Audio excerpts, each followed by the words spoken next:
Hello mummy, कहानी सुनाओ में आपका स्वागत है। क्या आपने इस चैनल को सब्सक्राइब किया? अगर नहीं तो बेल आइकन के साथ जरूर सब्सक्राइब करें। नीचे लाइक पर क्लिक करना ना भूलिएगा। पिछली कहानी परोपकार में हमने देखा कि दूसरों की सहायता करने से कैसे हम उनके जीवन को बेहतरीन बनाने में सहयोगी हो सकते हैं। परोपकार कहानी को देखने के लिए नीचे डिस्क्रिप्शन सेक्शन में दिए गए लिंक पर क्लिक करें या फिर स्क्रीन पर दिए हुए लिंक पर। तो क्या आज आप एक नई कहानी के लिए तैयार हैं? चलिए शुरू करते हैं। इस कहानी का शीर्षक है अनाज का महत्व। ये कहानी बहुत समय पुरानी है। तमिल भाषा के एक महान कवि हुआ करते थे, श्री थिरुवल्लुवर। उनकी पत्नी का नाम था वासुकी। जब उन दोनों की शादी हुई तो पहले ही दिन वल्लुवर जी ने वासुकी से कहा कि खाना परोसते हुए मेरी थाली के बगल में एक पानी भरी कटोरी और सुई रख दिया करना। वासुकी ने ये बात मान ली और दिन पर दिन हर भोजन में वो एक कटोरी में पानी भरकर बगल में सुई रख देती। उन्हें अटपटा भी लगा, पर वो आजीवन ये करती रही। जीवन के अंतिम क्षणों में वासुकी ने वल्लुवर जी से कहा, मैं एक बात आपसे पूछना चाहती हूँ। वल्लुवर जी ने कहा, जरूर पूछो वासुकी। वासुकी ने कहा, विवाह के बाद आपने भोजन करते समय नित्य एक कटोरे में पानी और सुई रखने को कहा था। मैंने आपसे उसका कारण पूछे बिना ही वो कार्य प्रतिदिन किया, लेकिन ये जानने की मेरी सदा ही इच्छा रही कि आप ये दोनों चीजें क्यों मांगा करते थे। वल्लुवर जी आश्चर्यचकित होकर बोले, वासुकी, मुझे तो लगा तुम मेरा कारण समझ गई थी, इसीलिए तुमने मुझसे कभी इस बारे में नहीं पूछा। ये बात सुनकर तुम्हारी कर्तव्य निष्ठा से मैं और भी प्रभावित हो गया हूँ। शादी से पहले मैं एक बार किसी के घर भोजन पर आमंत्रित था। वहां जब मुझे भोजन परोसा गया तो काफी खाना परोसते समय जमीन पर गिर गया। भोजन का इस तरह से बर्बाद होना मुझे अच्छा नहीं लग रहा था। मैंने उसी दिन निश्चय किया कि ये गलती मैं अपने घर पर नहीं दोहराऊंगा। जब तक हमारा विवाह नहीं हुआ था, मैं इस बात का स्वयं ध्यान रखता था, लेकिन जब हमारा विवाह हुआ तब तुम बहुत छोटी थी और गलती तो तुमसे हो ही सकती थी। इसीलिए मैंने कटोरी में जल और सुई का उपाय सोचा, जिससे अगर कभी तुमसे भोजन गलती से गिर ही जाता तो मैं सुई से उठाकर उसे कटोरी के पानी से धोकर खा सकूं। किंतु तुम इतनी कुशल थी कि आजीवन तुमने कभी भोजन के किसी अंश को गिरने ही नहीं दिया। एक दिन भी सुई और पानी का उपयोग करने का अवसर मुझे मिला ही नहीं। वासुकी को अपने सवाल का जवाब बहुत ही आदरपूर्वक मिल गया।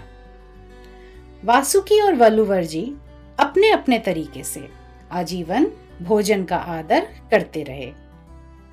आशा करती हूँ कि आपको ये कहानी पसंद आई होगी।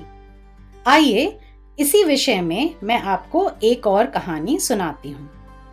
ये कहानी श्री रतन टाटा के जीवन से है। एक बार रतन जी अपने कुछ सहयोगियों के साथ जर्मनी के एक भोजनालय में खाना खाने गए। वहां बगल के एक टेबल पर रतन जी ने देखा कि एक युगल जोड़े ने बहुत थोड़ा सा खाना मंगवाया था। रतन जी को बड़ा अटपटा लगा कि इतने थोड़े से खाने से उनका पेट भर पाएगा या शाम अच्छे से बीत पाएगी। उन्होंने ये भी देखा कि वहीं दूसरी मेज पर कुछ वृद्ध महिलाएं खाना मंगवाई थीं। वेटर उनकी थालियों में खाना परोसता और महिलाएं बहुत ही अच्छे तरीके से बिना थाली में कुछ छोड़े हुए खाना खा रही थीं। खैर, रतन जी के समूह में सभी को बहुत भूख लगी थी, तो उनके एक सहयोगी ने सबके लिए खाना मंगवाया। उन सभी ने खाना जल्दी से खा लिया, लेकिन बिल मंगवाते समय उनकी मेज पर काफी खाना बचा हुआ था।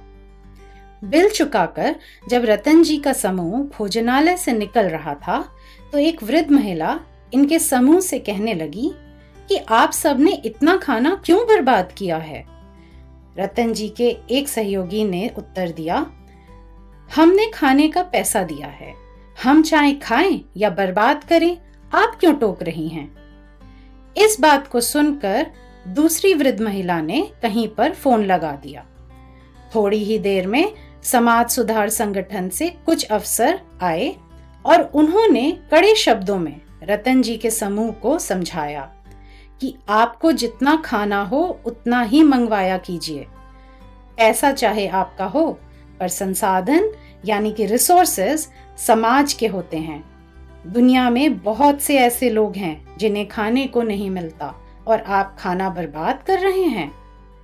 ये बात सुनकर सभी लोगों को बहुत ग्लानि का एहसास हुआ। जर्मनी एक बहुत ही समृद्ध देश है। जब वहां के लोग ऐसी सोच रख सकते हैं, तो दुनिया के किसी भी देश के लोगों को इस सोच को अपनाने में दिक्कत नहीं होनी चाहिए। रतन जी ने इस बात को जगजाहिर किया और हम सभी को इस कहानी से संदेश पहुंचाया। आइए देखते हैं कि इन दोनों कहानियों से हमने क्या क्या सीखा। पहली सीख, कवि वलुवर की कहानी से हमने ये सीखा कि हमें हर कोशिश करनी चाहिए खाने की बर्बादी को रोकने के लिए। कवि वलुवर ने उपाय सोचा कि कटोरी में पानी और सुई की मदद से गिरे हुए खाने को वो साफ करके खा लेंगे, और उनकी पत्नी वासुकी ने आजीवन खाना गिरने ही नहीं दिया। दूसरी सीख, कवि वलुवर की कहानी से हमने ये भी सीखा कि गलती तो किसी से भी हो सकती है। इसका मतलब ये नहीं कि हम उसे दोषी ठहराएं, बल्कि हमें उपाय सोचना चाहिए कि अगर गलती हो ही जाए तो क्या करना चाहिए, जैसे कि कवि वलुवर ने किया था। तीसरी सीख, रतन जी की कहानी से हमें ये सीख मिली कि खाद्य पदार्थ आपका नहीं है, पैसा आपका है, पर साधन समाज का होता है। आप उसको बर्बाद नहीं कर सकते। चौथी सीख ये कि आप कितने भी सफल क्यों ना हो जाएं, लेकिन अगर आपसे गलती हो जाए तो आपको उस गलती से कुछ सीख लेकर आगे बढ़ना चाहिए। उस गलती को स्वीकार करने में लज्जित नहीं होना चाहिए। रतन जी इंडिया के बहुत ही सफल उद्योगपति हैं, पर उनसे गलती हुई। वो चाहते तो इस बात को जगजाहिर नहीं होने देते, लेकिन जैसे उन्होंने इस गलती से सीख हासिल की, वो चाहते हैं कि लोग भी इस बात को सीखें और अपनाएं। सोचिएगा जरूर इन बातों के बारे में। आइए कवि वलुवर के बारे में हम कुछ बातें करते हैं। उनके जन्म का सही अनुमान इतिहासकार नहीं लगा पाए हैं। अलग अलग इतिहासकारों ने उनका जन्म 300 बीसी से 500 एडी के बीच में बताया है। वे तमिल भाषा के एक विख्यात कवि और दार्शनिक थे। उन्होंने तिरुकुरल नामक एक किताब लिखा था, जिसमें उन्होंने 1330 दोहे अनेक विषयों पर लिखे थे। अब चलिए श्री रतन टाटा जी के बारे में कुछ बातें करते हैं। उनका जन्म 1937 में बॉम्बे में हुआ था। वे इंडिया के बहुत प्रसिद्ध और सफल उद्योगपति और जनहितैषी हैं। टाटा सन्स और टाटा ग्रुप नामक कंपनियों के वे अध्यक्ष रह चुके हैं। तो क्या आज आपने हिंदी के कोई नए शब्द सीखे या सुने हैं? चलिए देखते हैं।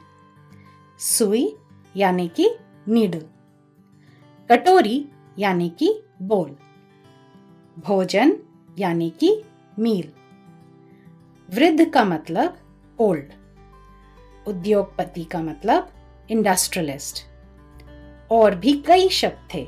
मैं ये चाहूंगी कि आप उनका मतलब कहानी से समझें और ढूंढें। थैंक यू इन कहानियों को सुनने के लिए।